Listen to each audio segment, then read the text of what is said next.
Olá, pessoal. Vamos para mais uma aula.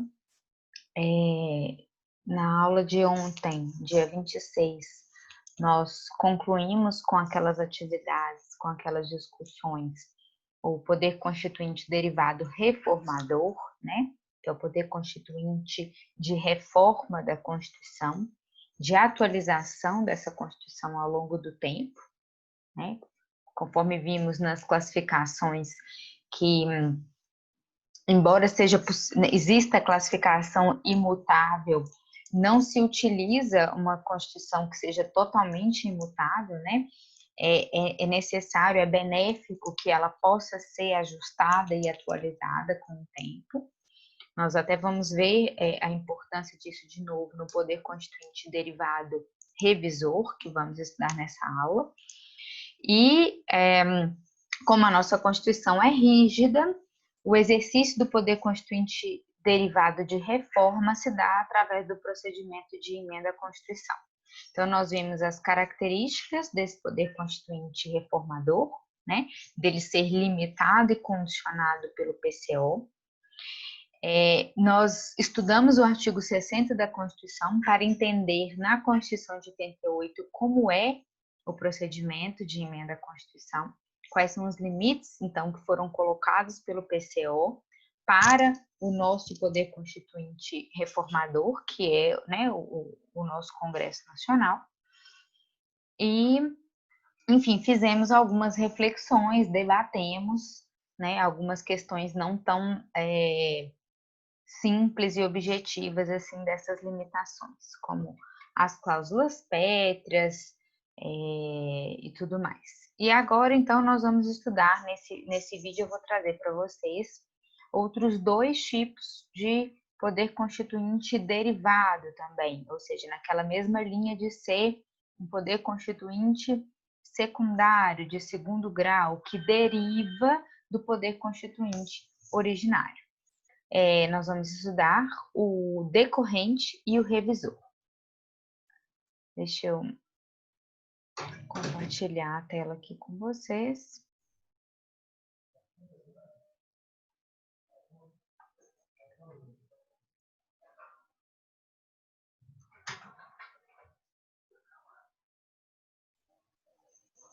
Bom, poder constituinte derivado decorrente, ele é aquele responsável, o seu exercício, né, ocorre para a elaboração das constituições dos Estados-membros, tá? Então, esse é o poder constituinte que confere aos Estados-membros competência, né, um poder jurídico estabelecido pelo PCO, de se autorregulamentarem, de se auto-organizarem através de suas próprias constituições. Afinal, vocês, né, já devem ter visto em TGE a questão da Federação Brasileira, da autonomia entre os entes federados, né? Da necessidade de harmonia, de independência entre eles. Então, não há hierarquia entre esses entes federados, não há hierarquia entre os estados, não há sequer hierarquia dos estados com relação à União, nem dos municípios com relação à União, né? Todos eles pertencem à Federação Brasileira, então, com igual participação na federação. E eles não têm soberania, porque a soberania foi atribuída ao Estado federado, representado pela União, mas eles mantiveram a sua autonomia. Então, nós sabemos que, conforme determinado pela Constituição Federal, ou seja, pelo Poder Constituinte originário, nós temos uma parte da legislação que é federal, né, que então abrange todo o Estado brasileiro, que tem que ser respeitado por todos, União, Estados-membros e municípios, mas nós temos uma parcela de competência organizacional, orçamentária, de tributação, de legislação, né, uma série de competência legislativa que cabe a cada estado. Então, a gente pode ter legislações diferentes de um estado para outro, em alguns campos, né, definidos e autorizados pela Constituição, e também de município para município. E o exercício desse poder, dessa competência pelos Estados-membros, e veremos se pelos municípios também ou não, é justamente chamado de poder constituinte derivado decorrente. Ele está previsto no artigo 25 da Constituição Federal, que fala: os estados organizam-se e regem-se pelas constituições e leis que adotarem, observados os princípios dessa Constituição. Então, aqui está garantida a autonomia de organização e de autorregência, né? Inclusive de poder legislar pelas suas próprias constituições e leis estaduais. Então, dentro de cada estado, nós vamos identificar aquela mesma pirâmide normativa, né? Então, dentro de cada estado, eu terei uma Constituição estadual, que vai estar ali no ápice daquele ordenamento, daquele micro-ordenamento jurídico, vamos colocar assim, e teremos as leis estaduais. Obviamente que as leis estaduais daquele estado não valem para outro estado, só vale para aquele estado. E elas se confrontam com a Constituição estadual daquele estado. E aí eu já grifei essa questão, observados os princípios dessa Constituição, quero que vocês já observem essa questão. Lá nos atos das disposições constitucionais transitórias, no artigo 11 do ADCT, está escrito o seguinte: cada Assembleia Legislativa com poderes constituintes, vejam aqui está, né, os poderes constituintes, o poder constituinte derivado, elaborará a Constituição do Estado no prazo de 1 ano, contado da promulgação da Constituição Federal, obedecidos os princípios desta. Ou seja, o poder constituinte originário, ao elaborar a Constituição Federal de 88, conferiu às Assembleias Legislativas Estaduais o poder de constituir as respectivas constituições estaduais. E já definiu que esse poder constituinte derivado, portanto, porque deriva do originário, foi concedido pelo originário, já está estabelecido aqui quais são os limites desse poder constituinte derivado. Ele é chamado decorrente porque o poder constituinte dos Estados-membros decorre, né, do originário, decorre do poder constituinte da Constituição Federal. No parágrafo único do artigo 11 do DCT está: promulgada a Constituição do Estado, caberá à Câmara Municipal, no prazo de 6 meses, votar a lei orgânica respectiva, em 2 turnos de discussão e votação, respeitado o disposto na Constituição Federal e na Constituição Estadual. Então, essa particularidade aqui dos municípios, eu também quero que vocês observem, nós vamos falar dela em seguida. E aqui eu quero lembrar para vocês que nós terminamos a aula passada fazendo aquela breve análise das PECs propostas por vocês, né? E um dos grupos propôs uma PEC justamente para reduzir o quórum de votação da lei orgânica.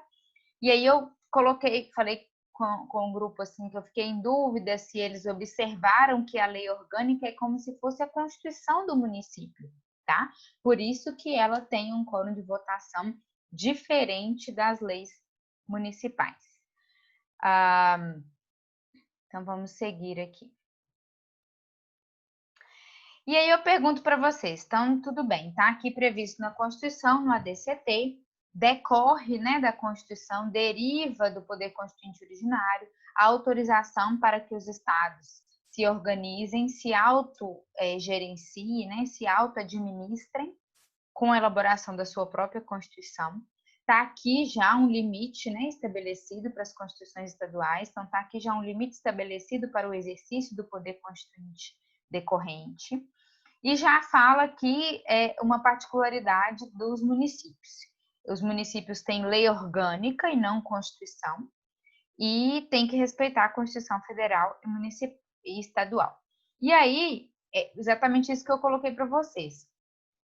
E o Distrito Federal e os municípios? Como que eles ficam nesse exercício do poder constituinte derivado decorrente? Os municípios, já ficou claro aqui no ADCT, e trago de novo o artigo 29 da Constituição, que fala: o município reger-se-á por lei orgânica, votada em 2 turnos, blá, blá, blá.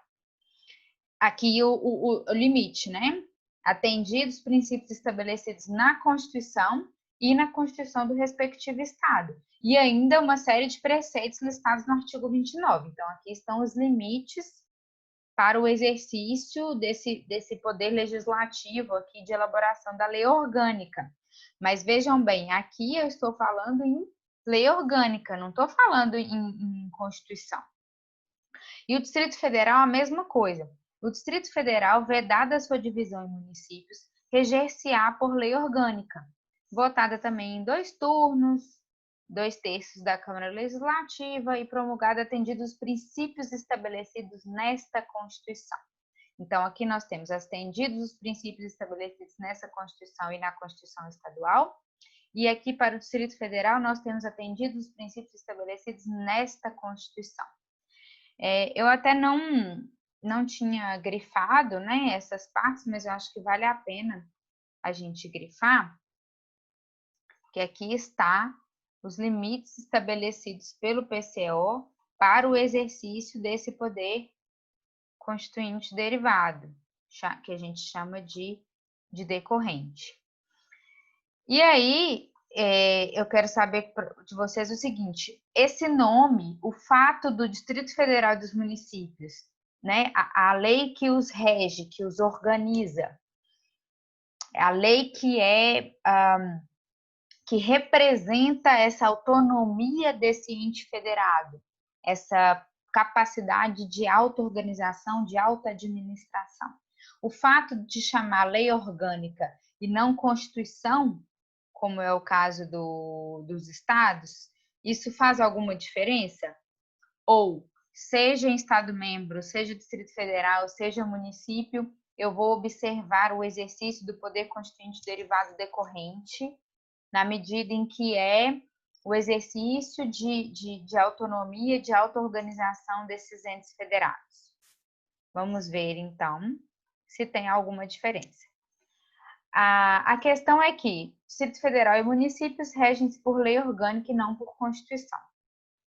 E aí veremos se essa nomenclatura aqui é suficiente para trazer alguma diferença ou não. Primeiro, vamos estudar o Distrito Federal. O Distrito Federal, ele é um ente federado especial, tanto é que ele tem um nome diferente, né, de ser Distrito Federal e não Estado, né, não Estado-membro.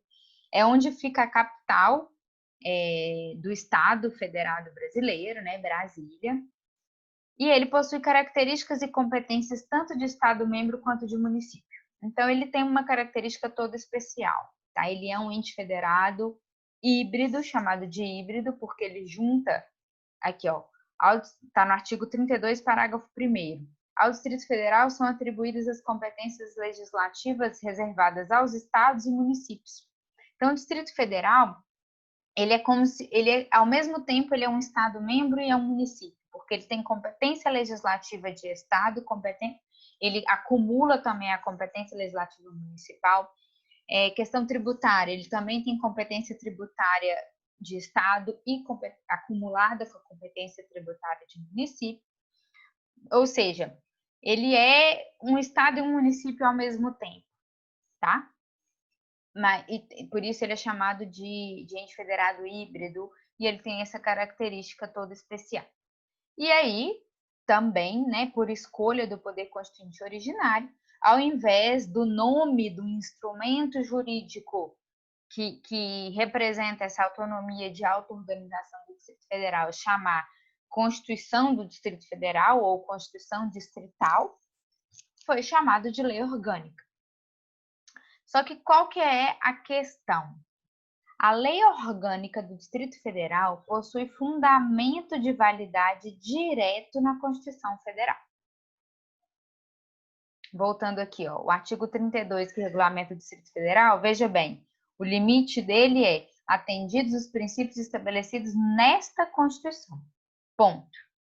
Então, é o próprio PCO, a própria Constituição, que regulamentou esse exercício, né, esse exercício de autonomia, esse exercício legislativo por parte do Distrito Federal, deu o nome de lei orgânica, já estabeleceu o procedimento, né, necessário, e colocou que os limites são os limites da Constituição Federal.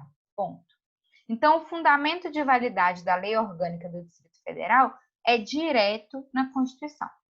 E este é o motivo pelo qual a doutrina majoritária entende que a elaboração da Lei Orgânica do Distrito Federal é exercício do poder constituinte derivado decorrente.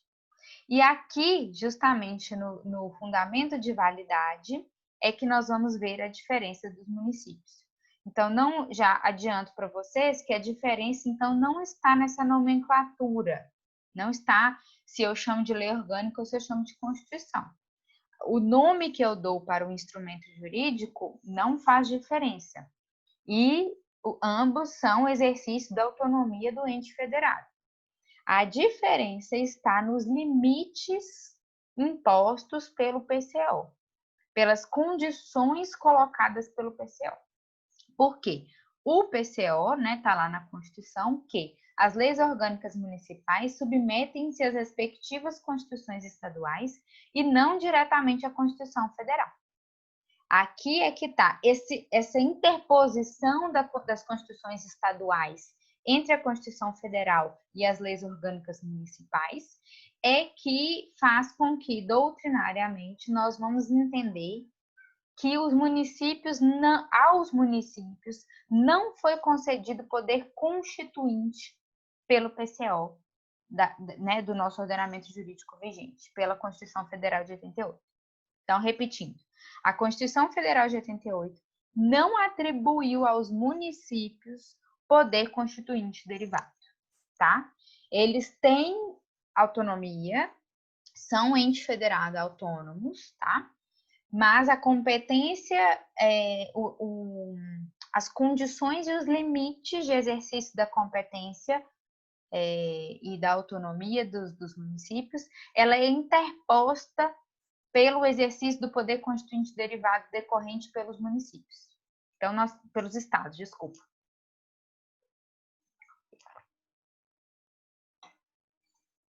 Que é justamente essa diferença aqui, ó. Para os municípios, o PCO, a Constituição, estabelece que tem que ser atendidos os princípios estabelecidos na Constituição e na Constituição do respectivo estado. Então, eu fiz aqui até um esquema. Eu tenho a Constituição Federal. Aí, a Constituição Estadual decorre da Constituição Federal, né? Ela tem que atender aos princípios, tem que observar aos princípios da Constituição Federal.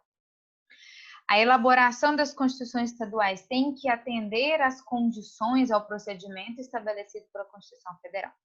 Depois de elaboradas as constituições estaduais, é que os municípios poderão elaborar as suas leis orgânicas municipais. Então, as leis orgânicas municipais, elas foram elaboradas já sob a vigência das respectivas constituições estaduais e com a obrigatoriedade de observar, de atender aos limites e condições das constituições estaduais e, indiretamente, também atender aos princípios da Constituição Federal.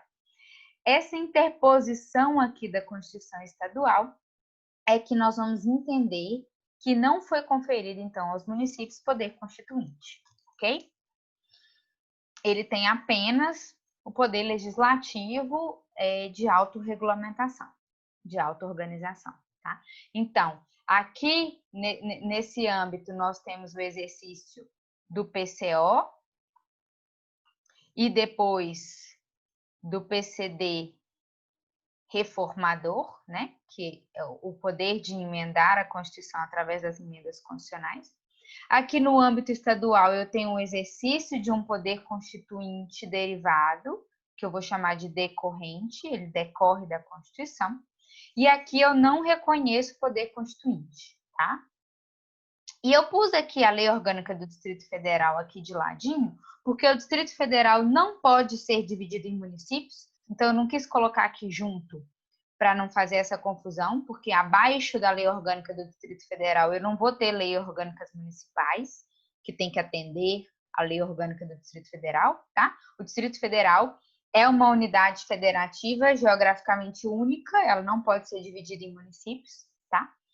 E que limita-se, né? Aqui tem que atender aos limites e às condições que estão estabelecidas diretamente na Constituição Federal. Então, aqui no Distrito Federal, eu também vou enxergar o exercício do poder constituinte derivado decorrente, ok? E aí eu coloquei aqui uma observação. A relação das leis municipais com a lei orgânica, então, é uma relação de ilegalidade e não de inconstitucionalidade. Vejamos. Como os entes federados são autônomos, né? Então, dentro de cada município, eu tenho um micro-ordenamento jurídico municipal, dentro de cada estado, eu tenho um micro-ordenamento jurídico estadual. Dentro de cada município, eu tenho no ápice desse micro-ordenamento jurídico, eu vou ter a lei orgânica e vou ter embaixo, submetidas às leis orgânicas, as leis municipais. Só que como nós identificamos que as leis orgânicas não são exercício de poder constituinte, né? Mas são exercício de competência legislativa ordinária, a relação das leis municipais para com a lei orgânica, né? A necessidade das leis municipais obedecerem ao disposto, aos princípios e ao que disposto nas leis orgânicas, é uma relação de legalidade. Então, uma lei municipal que não esteja de acordo com a lei orgânica daquele município será ilegal. Por outro lado, dentro do micro-ordenamento jurídico estadual, eu tenho no ápice uma Constituição estadual e abaixo dessa Constituição estadual eu tenho as leis estaduais. Como a elaboração da Constituição estadual é exercício do poder constituinte derivado decorrente, então eu estou falando de uma Constituição, a necessidade das leis estaduais estarem de acordo com a Constituição estadual gera uma relação de constitucionalidade. As leis estaduais que não estiverem de acordo com os limites e com as condições postas pelas condições estaduais serão leis inconstitucionais, mas no âmbito estadual, tá? Não no âmbito federal. E a mesma coisa com relação às leis distritais frente à lei orgânica do Distrito Federal. Como lá no Distrito Federal eu tenho o exercício de poder constituinte derivado, então o vínculo das leis distritais perante a lei orgânica é um vínculo de constitucionalidade. Bom, e aí as questões que eu coloco para vocês, que eu já falei um pouco aqui, quais então são os limites do poder constituinte derivado decorrente e qual o conteúdo da norma observados os princípios dessa Constituição. O que significa observados os princípios dessa Constituição? Quais são efetivamente, então, os limites desse poder decorrente? Com relação aos limites, essa primeira pergunta, antes de analisar o decorrente, vamos lembrar que se eu estou tratando de um poder constituinte derivado, conceitualmente, né, ele já vem de fábrica, conceitualmente, limitado e condicionado pelo PCO. Então, ele é limitado e condicionado pela Constituição. E aí, só que essa limitação da Constituição, como vimos, né, a Constituição traz algumas condições, alguns limites procedimentais, né, fala como serão, aqui ó, dá o prazo de 1 ano, depois o prazo de 6 meses para os municípios, com relação ao Distrito Federal, os municípios fala que tem que ser em 2 turnos, fala já o quórum de votação, então alguns procedimentos, alguns limites, algumas condições estão aqui bem claros, objetivos, lá estabelecidos pelo PCO. Mas um outro limite, que é esse atendidos os princípios, é um limite bem amplo, né? Não tem nada assim muito objetivo. Nós vamos ter que caçar aí na Constituição Federal todos esses princípios para a gente entender, então, quais são os limites desse poder constituinte decorrente. E aí, para essa resposta, né, não tem uma resposta pronta, porque princípios da Constituição é algo bem amplo, né? pode incluir, inclusive, os princípios implícitos da Constituição, mas eu trouxe aqui para vocês, convido vocês à leitura desses dispositivos, tá? E que vocês se perguntem, observem o que tem em comum entre esses dispositivos constitucionais que eu estou sugerindo aqui, exemplificando, tá? Não significa que o observar dos princípios dessa Constituição está limitado a isso aqui, tá bom? Eu vou encontrar outros limites na Constituição, mas eu diria que talvez esses sejam os principais, já dê para a gente aí o norte, porque e nós vamos observar que observem que o que eles têm em comum é justamente isso. São os grandes princípios estruturais da Constituição de 88, né? Vamos lembrar, qual que são os pilares de toda a Constituição? Estruturar o Estado, limitar o poder do Estado, né? Então, organizar esse Estado, limitar o exercício do poder estatal, organizar como que o poder estatal vai exercer este poder e garantir direitos. Então, nós vamos ver que nesses artigos a gente tem aí a grande estrutura do Estado brasileiro, que, portanto, tem que ser decorrente, né? Tem que decorrer e tem que ser refletida nos estados e depois nos municípios, e algumas regras específicas já trazidas pela Constituição Federal, portanto, pelo PCO. Tá? Então, aqui nós vamos ver, talvez, assim, os principais exemplos de limitações, de quais são os limites do exercício do poder constituinte derivado decorrente pelos estados e indiretamente também pelos municípios. Ok? Então, agora já entrando no poder constituinte derivado revisor.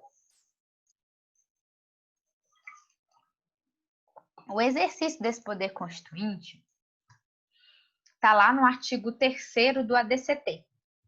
Está escrito assim: a revisão constitucional será realizada após 5 anos, contados da promulgação da Constituição, pelo voto da maioria absoluta dos membros do Congresso Nacional, em sessão unicameral.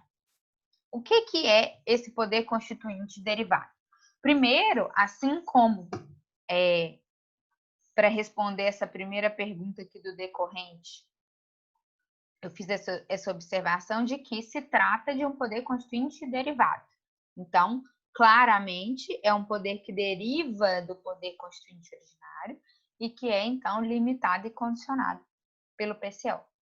E o que significa esse revisor? É a competência, o poder conferido pelo poder constituinte originário, concedido, né, aos congressistas que seguem ao poder constituinte originário, a competência de alterar a Constituição. Bom, mas como assim a competência de alterar a Constituição? Se eu já tenho o poder constituinte revisor que já altera a Constituição.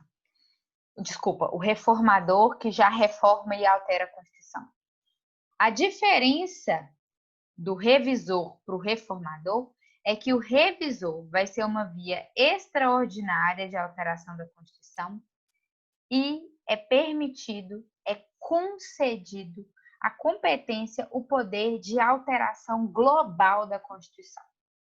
É uma revisão mesmo, não é uma reforma. Se a gente prestar atenção nessas duas palavras, revisão e reforma, a reforma fica mais claro que é algo assim, ajustes pontuais. Então, eu tenho o procedimento de emenda à Constituição, tenho todos os limites e condições que eu tenho que observar. A revisão é para eu revisar mesmo, deixa eu ver se isso que o PCO fez está dando certo. Né? É obrigatório ser concedido pelo PCO o poder revisor? Não. O PCO pode muito bem elaborar uma Constituição, dar início a um ordenamento jurídico e não atribuir esse poder de revisar o trabalho por ele próprio feito. No caso da Constituição de 88, o nosso poder constituinte originário optou, né, fez de forma soberana e autônoma a escolha política por conferir esse poder, né, de revisão do trabalho por ele mesmo feito. Ele estabeleceu um prazo de 5 anos, né? Conceitualmente, como eu vou fazer um trabalho de revisão, é esperado que eu aguarde um tempo, né? Eu preciso vivenciar essa nova Constituição, esse novo ordenamento jurídico, para que eu tenha uma perspectiva do que precisa ser revisado e o que está funcionando, o que não está, o que eu quero revisar e o que eu não quero revisar, né? Então, é importante que eu tenha esse prazo. No caso do Brasil, talvez esse prazo de 5 anos tenha sido muito curto, né? Não tenha dado tempo necessário para que a gente tenha tido maturidade jurídica e política desse novo ordenamento jurídico, para que a gente pudesse, de fato, revisá-lo numa posição mais crítica e mais amadurecida, mas, enfim, esse foi o limite e a condição imposta pelo PCO, então não era possível que a gente alterasse isso, né? Eu quero que vocês observem que o procedimento é diferente do procedimento das emendas, né? Aqui basta maioria absoluta, a sessão é unicameral, não são 2 turnos de votação em cada casa, né? As casas iriam se reunir em Congresso Nacional e um turno só de votação.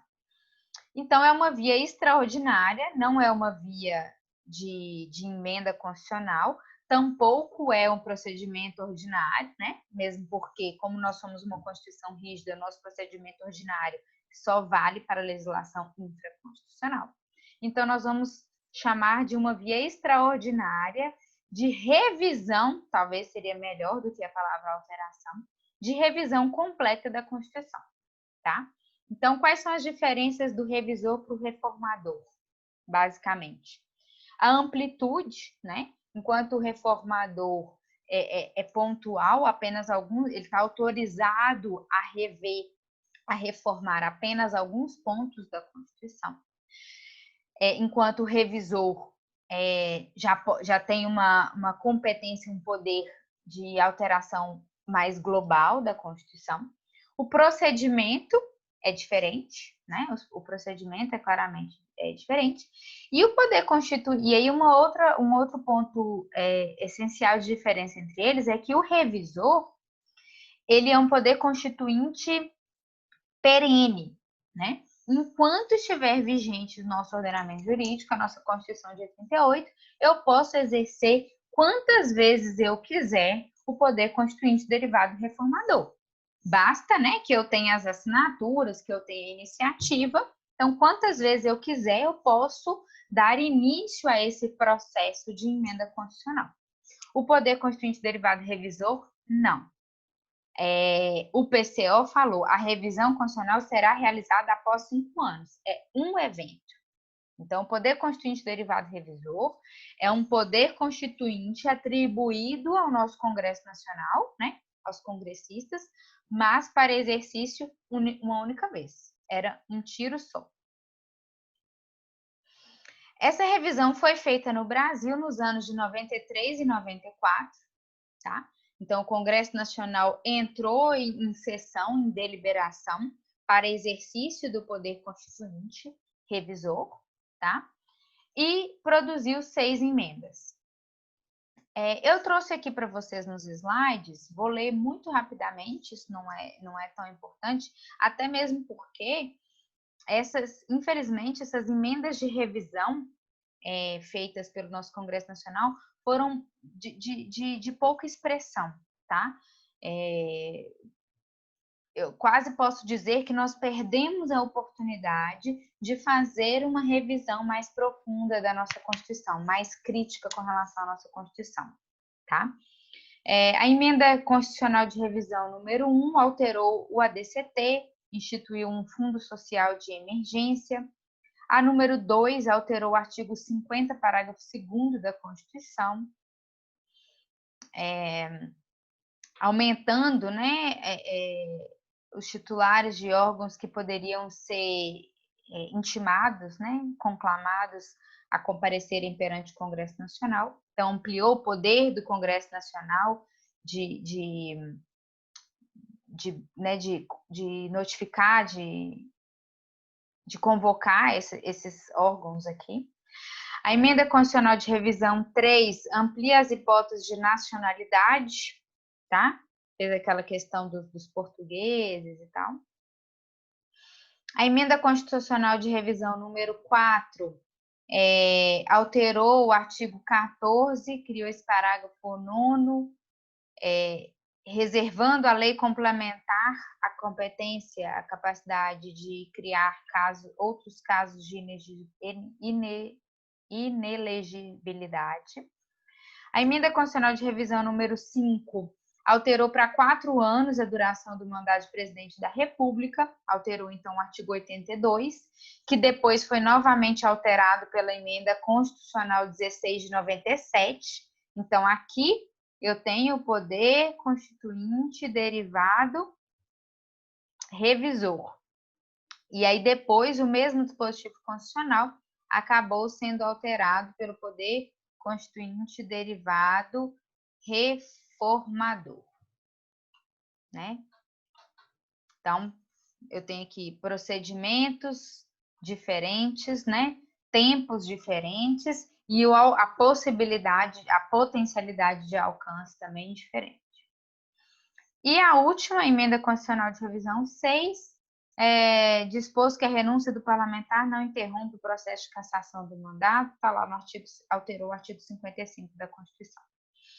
Então, como eu já pontuei, fazendo um paralelo, né, do reformador com o revisor, ele já exauriu a eficácia. O artigo 3º da DCT é um dispositivo de eficácia exaurida, porque o nosso Congresso Nacional já exerceu o poder constituinte derivado revisor.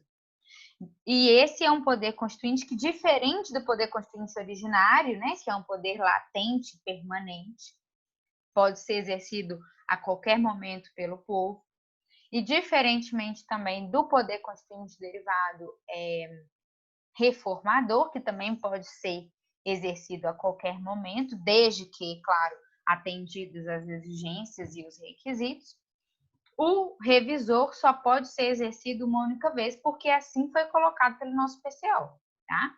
O PCO tinha autonomia, soberania para falar, de 20 em 20 anos pode ocorrer a revisão.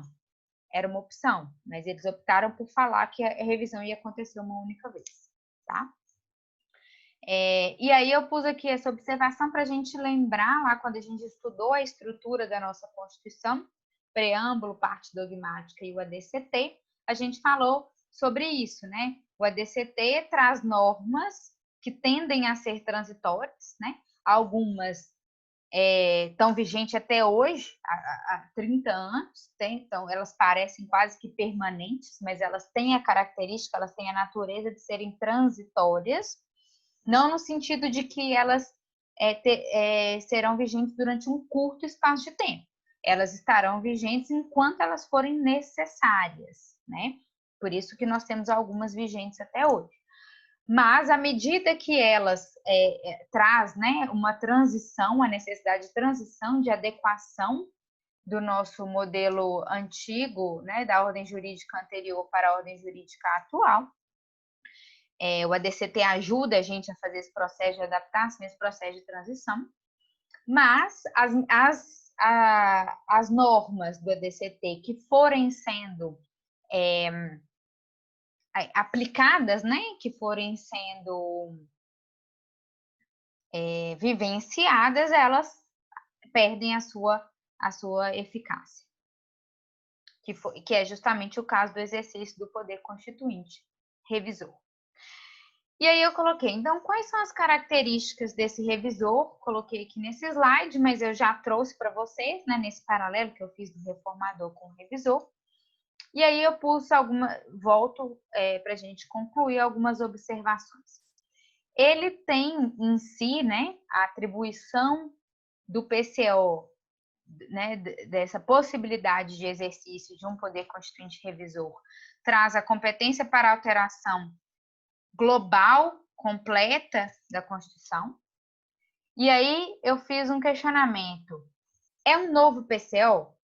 Significa que o próprio PCO falou, depois de 5 anos vocês podem exercer um novo PCO?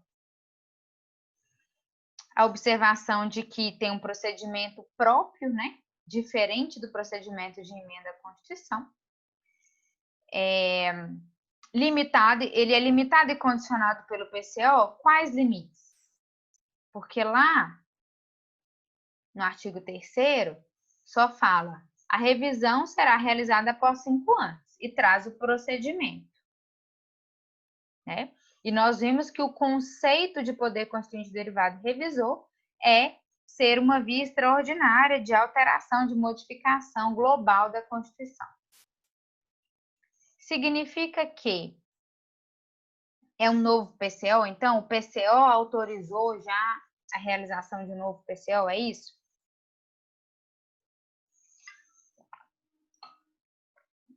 Antes de passar já aqui para as correntes que trazem as respostas, eu queria pontuar para vocês o seguinte. Se o PCO é um poder constituinte permanente, que permanece sempre latente com o povo, precisaria que o próprio PCO colocasse no ordenamento jurídico, colocasse na Constituição essa autorização para o povo exercer um novo PCO? Não, né? E se eu tenho no estudo, né, do direito constitucional, no estudo da teoria política, da teoria do Estado, se eu tenho esses dois tipos de poder constituinte, me parece que eu preciso identificar uma diferença entre eles, né?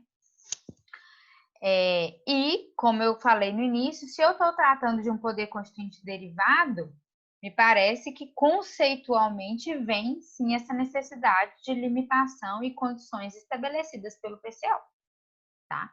Então, eu não posso entender, ainda que o poder constituinte revisor seja esse poder, essa competência de alteração global da Constituição, eu não posso entendê-lo como sinônimo simplesmente de exercício de um novo PCO, tá?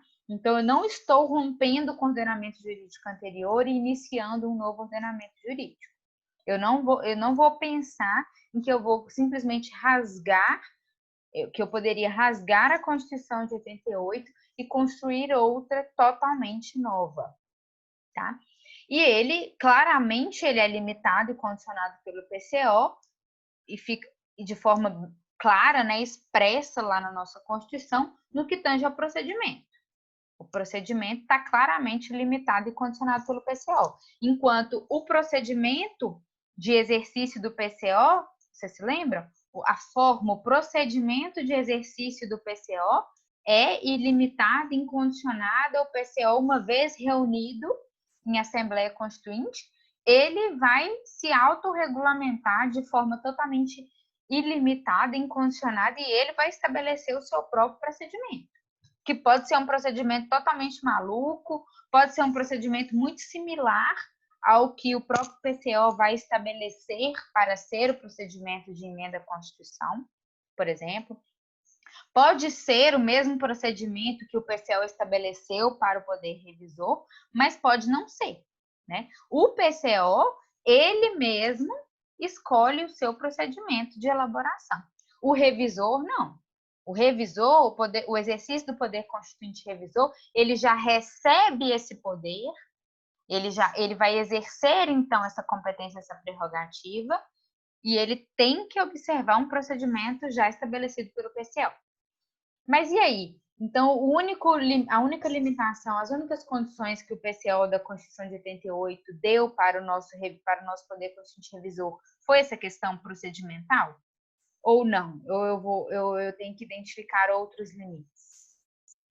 Aí, nós temos 3 correntes que entendem que tentam, né, trazer quais seriam esses limites. Além do limite procedimental, que está claro, expresso, o objetivo lá na Constituição, nós teríamos também limites materiais, tá?